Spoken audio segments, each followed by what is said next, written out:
আগেও একবার বলেছি সংগঠন তৈরি করা মোটামুটি সহজ, কিন্তু এইটাকে সঠিকভাবে পরিচালনা করা খুব কঠিন হয়। কখন?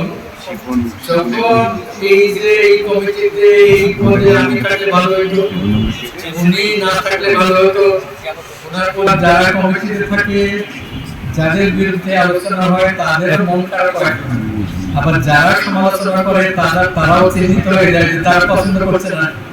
এই সব কারণে কিন্তু এই কমিটিগুলির ভিতরে নানা রকমের দ্বন্দ্ব তৈরি হয়।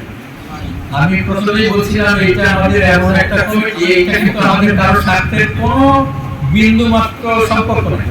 স্বার্থ যাতে সংরক্ষিত হয় এবং সেখানকার শিক্ষার্থীরা যাতে উপকৃত হয় সেইটা, মানে আমরা আসলে সেবা দিতে চাচ্ছি।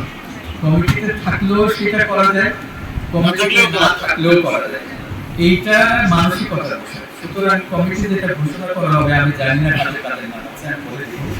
এটা মনে হতে পারে যে অমুক না থাকলে ভালো হতো, অমুক থাকলে আরো ভালো হতো, এরকম হবেই, এটা স্বাভাবিক।